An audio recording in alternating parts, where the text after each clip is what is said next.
Everybody's got their own unique North Pointe story. All of us here, I would imagine, at some level are involved here. We tried to specifically ask anybody who's in group, anybody who's serving. Do we have any high school students here? Yeah. That's awesome. So rowdy and so loud. I could ask every other group of people, and the volume would not, in some, be what that was. So that's awesome. Are you in 11th and 12th grade, I would assume? Yeah! That's awesome. There are no 9th and 10th graders here, I would imagine. There are some. They had vertical reality this weekend. That's why that group is small but powerful in volume. That's awesome. Everybody's got their North Pointe story. Mine is so wrapped up in my own personal story. I grew up a couple hours away from here, moved to Atlanta in 1998 to go to Georgia Tech. I was a student at Georgia Tech. My freshman year, I was homesick, lonely. I was getting destroyed by calculus, and I had a friend invite me to North Pointe. And I came, and I had a faith, but I just had never imagined a church like this. I could have never imagined a church like this. I had never seen a church like this, and I just loved it. Fast forward a few years later, I moved to Dallas, Texas to go to seminary, and I meet this girl who I was wildly attracted to, and also just thought she just was everything I could have ever wanted in a wife. And I desperately asked her to be my wife, and she said yes. What fortunately I didn't know at the time is that her dad had been, my wife is from East Texas. That was who I was talking about, is my wife, not some other girl. That would have been awkward. But Jenny's dad was a subscriber to the tape ministry of North Pointe Community Church. Any North Pointe Community Church tape subscribers out there? Some of you were like, we missed those cassettes. That's not what tonight's about. But so they had kind of been tracking with North Pointe. Little did I know. And so when I had told her that I had been a part of North Pointe previously, she just thought that was the coolest thing. It was the lead story that she told her parents about me. And so that was huge in my favor, which I didn't realize that at the time. So I graduated from seminary. I didn't realize this, but the way people, it was very similar to the way people graduate from college. They finish school and then they send out resumes to different places to get a job. I don't know why I thought it would be any different, but when people graduated seminary, I just assumed their heart was attached to a local church, and that's where they were going to go work. They were going to go work at a church that they didn't even know that they would attend. I thought that was crazy. And the only reason why I went to seminary was not because I felt called to ministry or because I even necessarily wanted to go into ministry. I wanted to come back and work at North Pointe. That was my whole plan. And that didn't sound very spiritual to my fellow seminarians, but I didn't care. That was my story. That was what I had. That was what I was going with. That was what was true. And so I graduated from seminary and moved back to Atlanta for me. Jenny and I got married soon after that, and I started working at North Pointe in student ministry. And in those days, some of you remember those days, those were some of the most epic days, the early 2000s. You know, the trajectory of North Pointe, we started in 1995, met at a few different places. This building opened in 1998. And in the next couple of years, we got to experience some of the most extraordinary growth that any church has ever experienced. I don't know if there will ever be a 23-year run like the 23-year run that North Pointe had. Has had. It is remarkable, and particularly in those days. I think for me, it all culminated in this one particular series. Does anybody remember the Canvas series? I don't know what year that would have been, but oh, there we go. There's a picture of it right there. To me, that represents the mountaintop. That was the most incredible moment in our church's history, in my opinion. For one, the series was led by Andy, who is absolutely phenomenal and certainly one of the greatest preachers, but also Louis Giglio participated in that series as well. And one particular sermon, they were on stage together. I feel like Satan was probably like, we're done. We got nothing. I mean, what else? You know, like, this is amazing. I mean, to think that from that moment going forward that they would have started between the two of them a dozen or so large, phenomenal churches between the two of them. And they were sitting right here on the stage concluding the series with this epic painting behind them that had been all formed together that was just absolutely extraordinary. And quite honestly, in my insecurity or in my lack of confidence, sometimes I feel like those were the best days ever and everything's been downhill since then. I don't actually believe that, but when people say things like, it will never be the same, it just makes all of us feel that way to a certain degree. People say things like, wow, that was absolutely extraordinary. When are we going to do something like that again? And the truth is, we probably should, and we've got teams of people at all of our churches that sit in creative meetings all the time, praying, begging God for creative ideas like that. But the truth is, sometimes it feels like that our best days are behind us. Sometimes it feels like, hey, how could anything else better ever happen? I mean, look at what's happened. No one could have ever planned it. No one could have ever dreamed it. And the truth be told, no one did plan it. No one did dream it. All of it has exceeded anyone's wildest dreams. But we all know that God is not a God that looks in the rearview mirror. God encourages us to remember, as we did tonight, but God is a God who has a window that's way bigger than the rearview mirror that sits there. God's a forward-thinking, optimistic about the future, ever moving forward kind of God.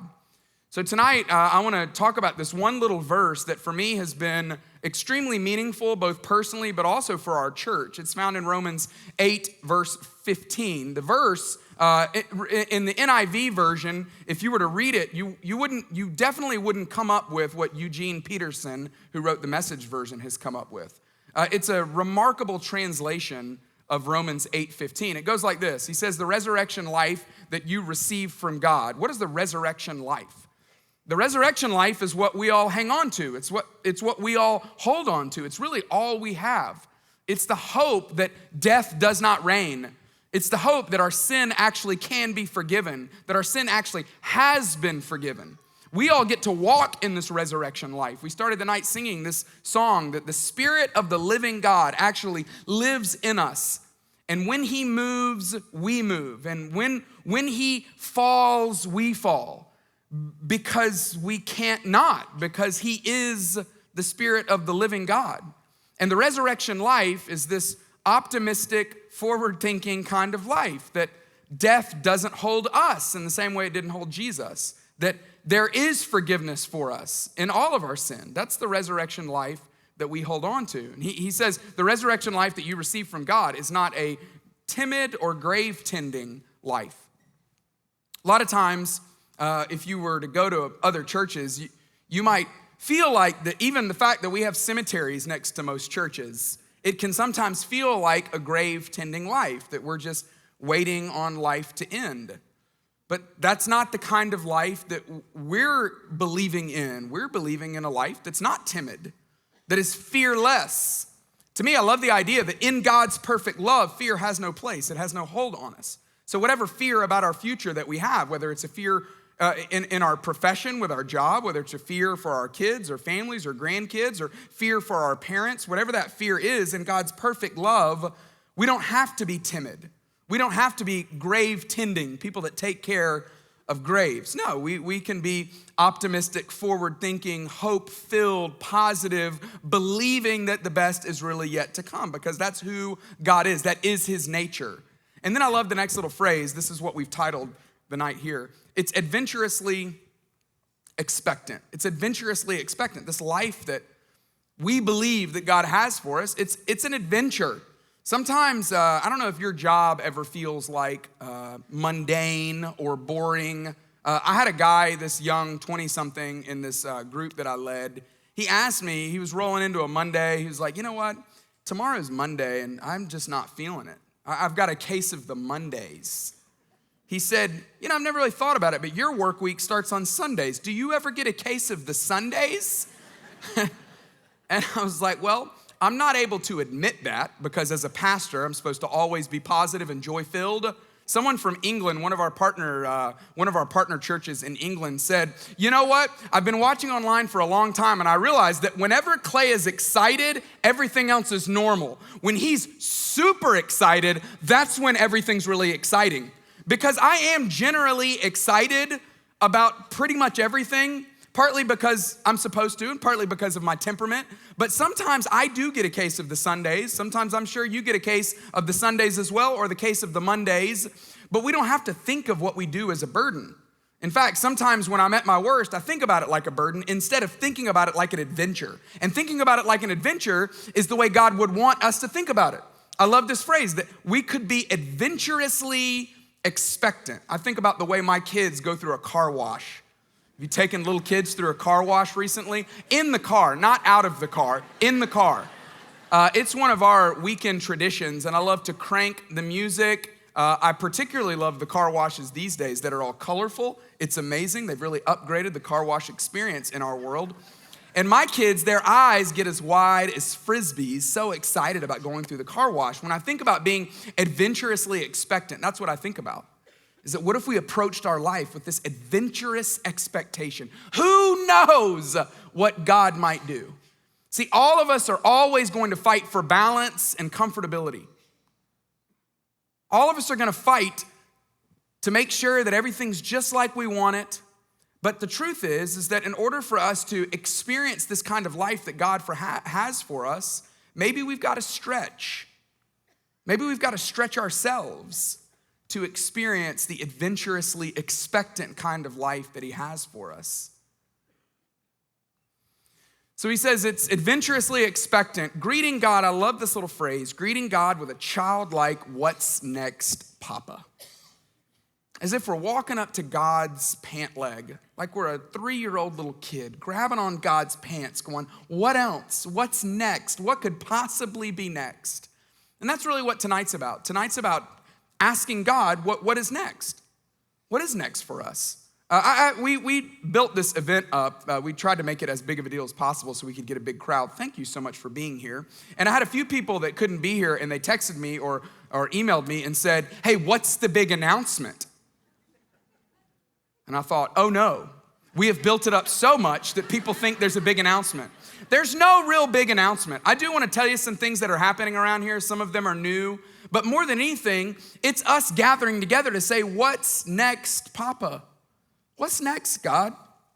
I mean, in light of all that you've done, what could possibly be next? I have some ideas for what should be next. I would imagine you have some ideas for what could be next. But the truth is, all of us together are asking him that question. What's next, Papa? God, what else would you want to do? The last 23 years have been amazing, but surely you're not done.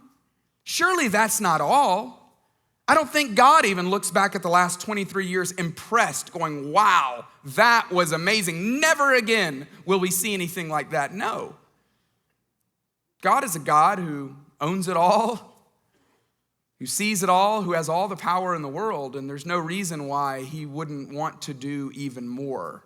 So we're greeting God. We're grabbing on his pant leg, going, what's next, Papa? What else would you have for us? The truth is, if all that was happening around here just continued, that would be pretty remarkable. There's a lot of great stuff happening. I wanted to start with just one story. It's hard to figure out just one story that's happened. And so I thought about the story from this morning because Chantel's story was absolutely amazing. She is not here tonight, is she? I didn't ask her permission to show this baptism video, but when they shoot a video, we sign this media waiver so we can show it anywhere at any time.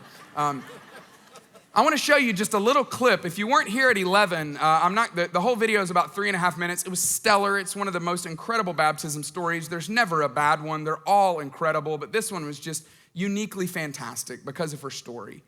And so I want to show you just the first minute of it, and then I'll fill in the details of what happened after this. So this is the story from 11 o'clock this morning. This is Chantel. Check this out. So for as long as I can remember, I felt this emptiness in my life, and I used to try to fill it with reckless behaviors and toxic relationships. I remember telling God that I didn't need him anymore, and I didn't need the church, and I felt like I could do all this on my own. I lived with Shannon for about 1.5 years, and I used to love how she would kind of deal with life. She would be going through so much, and she would still be able to pick up and bounce along with her day with a smile on her face. And I talked to her about it one day, and she said it was because of her faith, and it was inspiring to me. She invited me to North Pointe several times, and every single time I had an excuse. You know, we lived too far away. We ended up moving around the corner to Alpharetta. I worked nights. I was gonna be too tired. She told me there was a 4:30 service. I told her I didn't have anything to wear. She was like, it's come as you are. People wear t-shirts to church, it's fine. So once I ran out of excuses, she finally was able to get me in the doors. I love the way her story begins.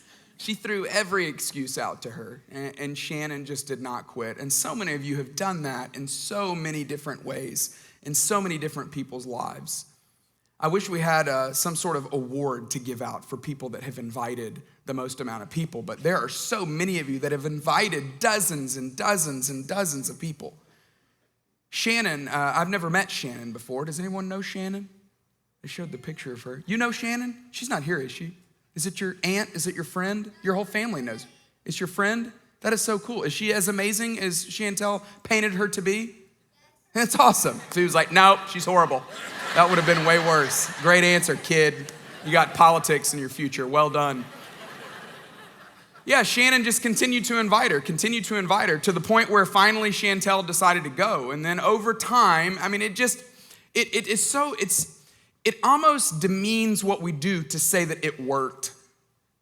So I don't mean it worked as in people are a project and we're trying to do something or convince them of something or sell them something. But the truth is that everything that happens around here has been thought about. Everything that you do with intention. And so in the same way that Shannon invited her, she knew if I bring her here, if I could get her in the doors, if I could get her close here, that she will meet Jesus. And sure enough, Chantel did. And over time, she got in starting point. She got into a different group. She got into another group. She started serving. Now she serves on a kid stuff team. And God has radically changed her life. She said it this morning. And then she was able to have that amazing privilege of get to celebrate her story with us. And who knows how God's going to use her story. But that's just one story. There are thousands and thousands of stories just like Chantel. In fact, there are thousands of Chantels, just stories just like her. And if they could say thank you, I would imagine that they would say to every single one of you, thank you, thank you, thank you. And so part of what I wanted to do tonight is just on behalf of the thousands of Chantels who have experienced immense life change, who have found the source of life through North Pointe, I want to say to you, thank you, thank you, thank you. You have no idea. You'll never be able to grasp all that you've done to help so many people just like her experience the satisfaction and the joy of knowing her Creator in an intimate way. So thank you for what you've done. You haven't just done it for Chantel, you've done it for thousands. In fact, one of the greatest things that happens around here, I want to throw you a bunch of numbers. One of the greatest things that happens around here is that we say it all the time, is that we're a church that doesn't just meet in rows, but we love groups. That's what we do, is we're a church of small groups. And so this week alone, let me show you the number of people through North Pointe Community Church that will be sitting in a group this week alone. It's 17,066. Is that not crazy?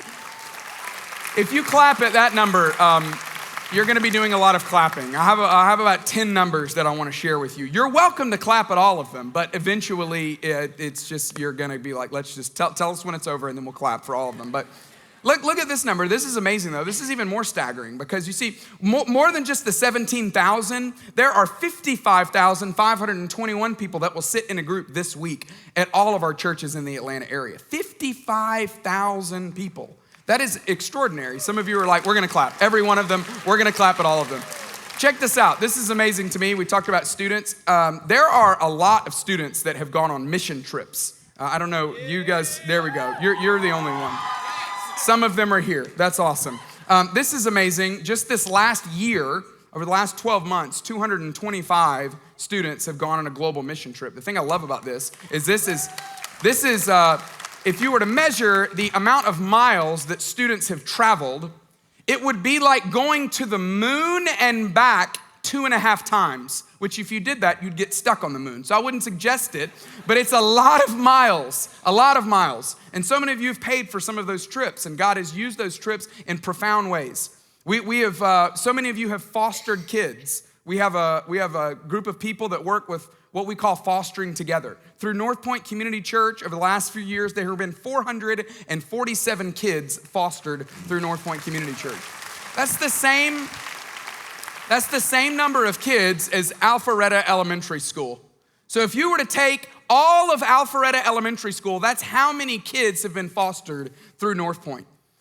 Another thing I love about students, not only have they gone on trips, but they also serve in our church. This number might be, to me, the one that makes me feel the most emotional. But right now, actually this morning, maybe not this morning because a bunch of 9th and 10th graders went to Vertical Reality. Let's say next Sunday morning, we'll give you a week off. Next Sunday morning, there will be 913 students that will be serving in all of our family ministries. That's crazy, 913. Almost 1,000 students. I mean, most churches would never even dream of seeing that many people in a month. But we've got 913 students. The thing I love about that is that when a student serves, it really is one of the best things that happens to them because they learn to give their life away. They get addicted to giving their life away. Maybe 3 or 4 years ago, Robbie Engel, through our men's groups, now Robbie leads all of our groups, but Robbie started something called leadership development groups, which has had a profound impact on our church because of the way it's allowed us to really raise up, develop, pour into, invest in even more leaders. Our church is only as great as the leaders that we have, and the reason why our church is so great is because we have so many great leaders. And over the past couple of years, through our leadership development groups, we've had 970 people go through a leadership development group, which is absolutely amazing. So many great stories. Men that go through it whose wives say, "What happened to my husband? Please don't send him back. I like the newer version. This guy's great. What in the world has happened to him?" So many amazing things. This Thursday night, we'll have an event called Man Night. If you're a guy in any kind of group, in a married group or in a men's group, you need to make sure to be a part of Man Night. It's going to be absolutely incredible. But through our leadership development groups, we've seen so many amazing things happen. Then there's things like Be Rich, where so many of you have participated in giving money. You want to know the total number of dollars that you have given through Be Rich over the last 10 years? Get ready, we almost ran out of size on the screen. We had to almost upgrade to the 70-inch. Check this out, $35,324,621, which is absolutely crazy.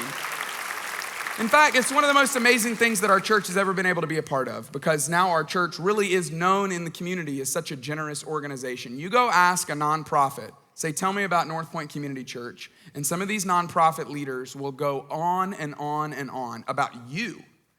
And what they've told me is they say, when you show up to volunteer, it's just different. That you're always eager, you're always capable, you're always open to change and trying to figure out ways to make things better. And they go crazy about you because it's not just the dollars that have showed up, but it's the hours of service that people have done. So I really believe what's happened in our community is absolutely staggering. But this is what's amazing, is that North Pointe Community Church didn't just stop in these walls. North Pointe Community Church, the faithful of North Pointe Community Church, funded and launched something called North Pointe Ministries. And through North Pointe Ministries, we've seen not just one church or two church or three church. In the Atlanta area, there are 11 amazing churches. In the state of Georgia, there are 15 excellent churches now in the state of Georgia that are partners or campuses of North Pointe Ministries. Look at this. In the United States of America, there are 82 partner churches around the U.S. Every single one of those dots represents a partner church. And to see the growth that's happened with our strategic partner groups is absolutely amazing. Some of them I met tonight because they have an event tomorrow. Where are you? A few of you? There we are in the back. Okay, fantastic. It's been absolutely amazing to watch. And for a while, there were some smaller churches that were a part of this. And now we're seeing some really large multi-site organizations that are coming to us saying, "Hey, we want to be partners of North Pointe Ministries." It's absolutely amazing. And it's all because of what's happened here at North Pointe Community Church. The faithful of North Pointe funded and launched something called North Pointe Ministries, which has really multiplied itself all over the U.S. and in different parts of the world as well. But we don't feel like that stopping here is enough. I think no one would be okay with that, right? In fact, our vision has always been this. Our vision has always been to create a church that unchurched people love to attend. This is really part of the sanctification process, that this is not for me, that this life is not even for me. Jesus said that as we grow, we actually learn to give our life away. We learn to put other people's preferences above our own. There are some of you that do not like the music at North Pointe Community Church, but you tolerate it because you believe that the next generation loves this music, or maybe the volume of it bothers them. Just so you know. You know why we play the music so loud? So that people will sing. You know what I'm saying? When the music's loud, you sing. I was talking to a guy the other day. He was like, as soon as they drop out and back away, I'm done. Because I am not going to let the people around me hear me sing because I'm terrible. And so we play it loud so that you'll sing, so that you'll be a part of it. Some of you, you love the music and you tolerate the preaching, present company included, because you've learned to get over your preferences. That's the whole sanctification process, is I'm getting over what I love so that I can help someone else get what they love. It's part of growing in a relationship with Jesus. And I don't know that there is a church in the world that does it better than you do it. The vision that we have to be a church that unchurched people love to attend, it is one of the most unique visions. There are not many churches that have it, which is why our partner network is growing. Because anyone with a vision like that, there's really not a lot of other places that they can go. So they come here to partner with us. The challenge for us right now, to be quite honest with you, the challenge with this statement is that the world is changing. Not just is the world changing, but it's really challenging this word, attend. Church attendance is changing. We've decided that instead of just being frustrated by the fact that people don't attend like they once attended, the average weeks per month that people attend church physically has decreased. It's decreased in America and it's decreased at our church. There was a day where the only way to get this was to get in the building. But now we've got this unbelievable experience called North Pointe Live that is absolutely fantastic. If being here on our wildest hopes and dreams is a 10 out of 10, then watching online might be an 8 out of 10. But it's fantastic. It's an excellent, excellent experience. And so many people are choosing that, which what we've decided is we're not going to fight it. Instead of fighting it, let's fuel it. Let's actually take the lid off what's happening here. Let's imagine a church without walls. Let's imagine a church where people can go and experience something through some incredible content that would lead them into the same thing, that would lead them into a growing relationship with Jesus, ultimately into a group, into a hand on the shoulder kind of group. One of the coolest things around here that is changing is what's happening through all of our digital experiences. Let me just give you an example of some of those. In fact, the number of people who watch North Pointe Live on a weekly basis could fill up State Farm Arena. Some of you are like, what is State Farm Arena? Formerly known as Phillips Arena, all right? It's got the new name. I don't know if you saw this or not. They're in good hands. Is State Farm in good hands, or is that Allstate? I don't know. Either way, that's Allstate. Like a good neighbor? Like a good neighbor. There we go. So Mercedes-Benz has a good neighbor now in State Farm Arena. Imagine that though. Every Sunday, the amount of people that stream North Pointe Live at 9 or 11 could fill up State Farm Arena. That's amazing. It's hard to even imagine. It's hard to really even grasp what's happening. I want to show you a picture of one of our unofficial campuses. This is a group of people in Spanish Wells, Bahamas. They tweet at North Pointe almost every Sunday, and they say, hey, just want to let you know the Spanish Wells campus is in attendance this Sunday. Some of you were like, why has no one told me this? I was thinking about going to Gwinnett. Instead of going to Gwinnett, I'm going to go to the Spanish Wells campus. Carla, you're in. Spanish Wells, Bahamas. It's fantastic. This is extraordinary. So this is a picture. This was about a year ago. They sent us a picture from this morning. I didn't include it in this, but they've doubled in size. So this is about 10 people. They now have about 20 people that attend the Spanish Wells, Bahamas campus. And that is happening all over the place. In fact, I could tell you story after story. There's a church called Lake Oconee Church. Started with a group of people in some people's basement in a lake house. They eventually grew out of the basement, and they started their own local church right there in the middle of Greensboro, Georgia, the thriving, booming metropolis of Greensboro, Georgia. But it's a growing church that unchurched people love to attend, but it started because they were just streaming North Pointe Live.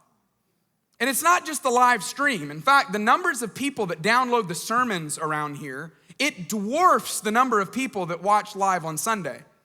I told you that the North Pointe live stream, that it's about the same amount of people as could fill up State Farm Arena. Well, let me show you the number of digital downloads of sermons in 2017. It's over 70 million.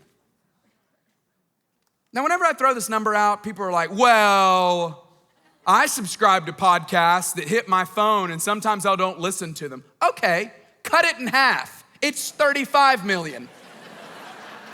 That's still a really large number. It's a ton of people.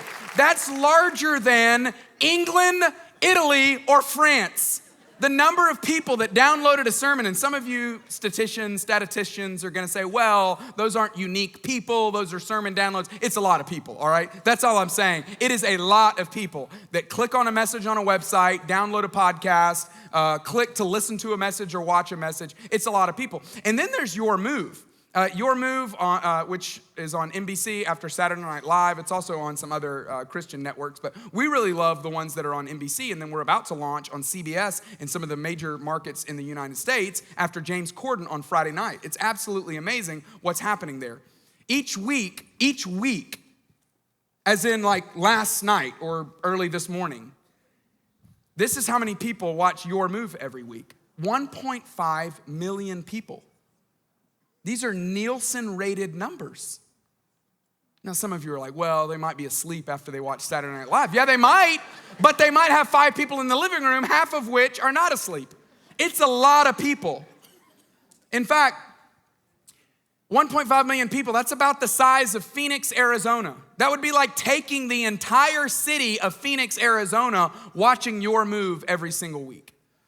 And there's individual stories that are popping up. I could tell you a story about Ryan. He's a 30-something, a military veteran who bumped into Your Move after Saturday Night Live in July of 2017. He's now a consistent viewer. He publicly tweeted some of his reactions. At first, they were sort of negative to some Your Move episodes, but eventually, he became a consistent viewer. He started watching on a regular basis. He started watching so much that he started reaching out to the team more and more.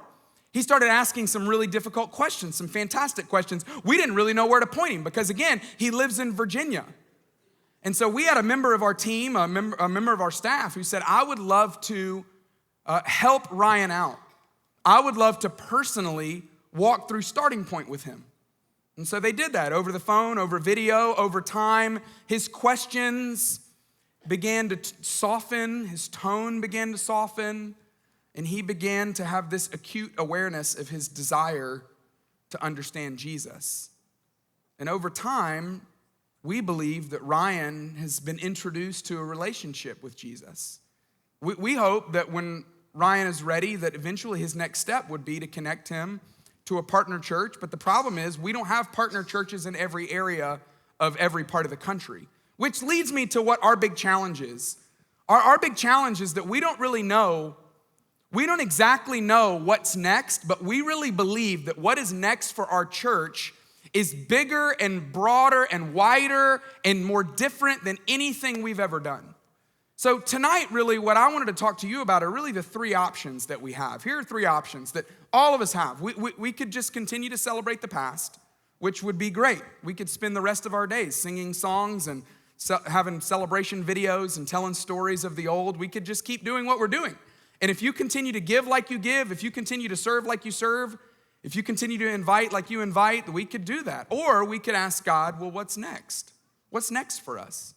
See, we've created a church that unchurched people love to attend, but that may no longer be enough. We really believe that where we need to go next is to an expanded version of our vision. What if we took the lid off of the building and try to figure out a pathway for all of the Ryans out there? For some of them, they're your family members that don't live in this area, that don't live near one of our churches. And you've prayed for them, and you've ached for them, and you've asked God to give them a pathway. Maybe you've given them a link to a live stream, but unfortunately, we as a church haven't given them a link to a small group. You've given them a taste, but we haven't given them a pathway. And so we're asking God, what's next? What would you have for us that's next. We really believe that every person in the world should have a plan to impact 1 million people. I think you ought to have a plan in your lifetime to impact 1 million people. Here's the great news. If you don't have a plan to impact 1 million people, we have one. So come and join us. Come and be a part of this one. We don't know exactly what it's going to look like, but I want you to leave here tonight knowing with confidence that you have a church, that you are a part of a church that's thinking bigger. We've raised a little bit of money. We've put together a team to spearhead this, and I want to show you just a little. I want to open up the window a little bit to a product that we have that's not ready to be delivered yet, but I want to give you the behind the scenes view of what really is in the works. I'll put it to you in a I guess I was going to say a 2x2, but it's more like a 4x2. So this is our big idea right now, and then we'll sing a couple songs and get out of here. So let's take church for the unchurched.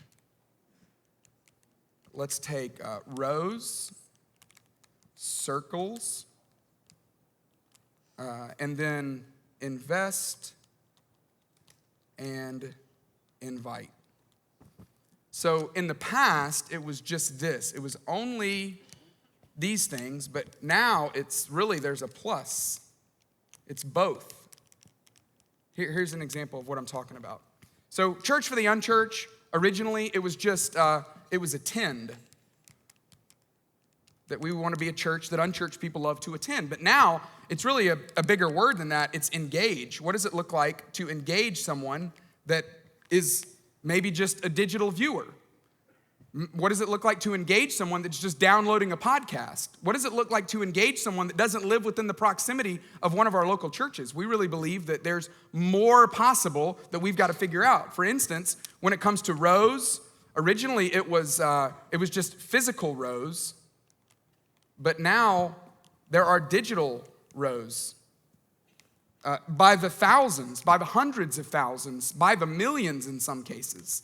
Let me give you another example. Circles, just imagine this. Originally, circles, it was all about, I messed this up. Hang on a second. This was circles right here. How about that?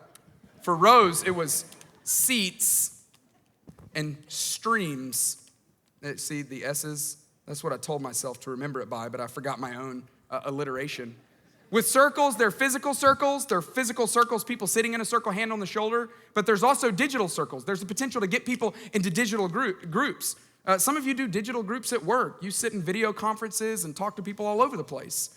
When it comes to rows, there are physical seats that you're sitting in, but there's also digital streams. And then this one's my favorite. But for invest and invite, it used to be come to us. But now it's will come to you, right? I mean, it used to be, we've got to get you in the building for you to experience this. Now, you can text a friend the link. You could email a friend the link to watch something, to watch a bit of a sermon or to watch a full sermon or watch a full service. And who knows what God may want to do as we start to embrace a future that is not limited by a building. We will never lose the value of attending in person. Attending in person is always going to be the preference for me, for every single person around here. For a circle, sitting in a circle, a physical circle, a hand on the shoulder kind of circle is always going to be the goal. Being able to get someone into a seat, being able to come to us. But because of technology, there's now an opportunity that we have to be able to change and go, you know what? Now there's digital groups and there's streams that are rows and there's an opportunity we have to come to you. And so we don't know what's in store. We don't know what's next, but what we believe is that there is more in store, that there are more opportunities for us to reach people. There's a quote that a pastor named Craig Groeschel has said numerous times, but to reach people that no one's reaching, you got to do things that no one's doing. And to our knowledge, there aren't many churches that are able to, that have the opportunity to impact the world the way we have the opportunity to impact the world.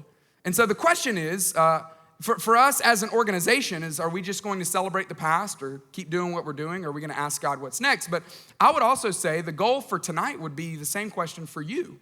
My question for you would be, are you going to just celebrate the past? Which again, that would be great. Just celebrating the past is fantastic. Keep doing what you're doing. Keep serving the way you're serving. Keep giving the way you're giving. Keep inviting the way you're inviting. But I would love to ask you to ask God personally, God, what's next for me? What would you have for me? Our goal for a night like this, our goal in the season of where we are right now, is to have more people more engaged. That's what we want, more people more engaged. That's really what's probably the best thing that's happened over the last year, is that we have more people more engaged. When we count engagement, we count these things right here. We count people that are being invited or people that are inviting. We count groups, the number of people in groups, the number of people serving, and the number of people giving. And for some of you, you've been at the same level for a long time. Maybe you've been in a group, but you haven't taken that step to serve. Maybe you have been serving, but you haven't taken that next step to increase your giving. Maybe you have a friend that you haven't yet invited. And what I would ask you tonight is to say, hey, would you be prayerful for what God has for us next, but would you also be prayerful for where God has you and what God has for you next? I don't know what that is. In fact, we don't have a real takeaway for tonight, other than I would just say, hey, God, would you be willing to stretch me? Maybe you've thought about stepping into a mentoring program and being a mentor. Maybe you've thought about inviting someone. Maybe you've thought about getting back into a group. But whatever that is, we need more people more engaged to be able to see more of what God wants to do. So here's a real simple takeaway. This is leveraging modern technology. We bought a Google phone number, and I added it so that you could text us, all right? So here's the number. It's 931-683-9761. Now, some of you have something you're frustrated about or want to complain about something, which you're welcome to. Text it to that number. We'll see what'll happen. I don't know. But what I would love for you to do, maybe just a piece of encouragement. That would be fine too. I don't really care. Just use it. Pull out your phone, text this number. Some of you are taking a screenshot of it. That's a great idea. Here's what I would love for you to do is just write, hey, my name is, fill in the blank, which that's where you would put your name. Not me personally, but your own name. And then would you say, I'm going to what? Maybe some examples is, or an example would be, my name's Emily, and I've been praying for my friend Dave for a long time, and I'm going to invite him. That's it. Or maybe it's, hey, my name's Rob, and I've been thinking about leading a group. I've been in a group, but I'm thinking about leading a group, and I'm going to do it. Maybe another example would be, my name's Ben, and I've thought about increasing my giving, but I've just never done it. I've been at the same level for a long time, and I'm going to increase my giving. I don't know what it might be for you, but my hope is that you would do something because of tonight. Don't you get tired sometimes of just sitting in church and doing the mental exercise, the judgmental exercise of here we are again, and I'm just looking around seeing who's here and who's not here and what's going on here. Instead, let's be moved by what God is doing. Maybe some of you would say, hey, I want to be a part of figuring out the future of North Pointe Community Church, whatever it may be. Would you just text us? Send us a text. Say, hey, this is how I want to be a part of what's happening next. This resurrection life that you've received from God, it's not a timid, grave-tending life, but it's adventurously expectant, greeting God with a childlike, what's next, Papa? I'm praying that God would show us, that he would show you what's next. What's next? What's next? You're not done. What's next?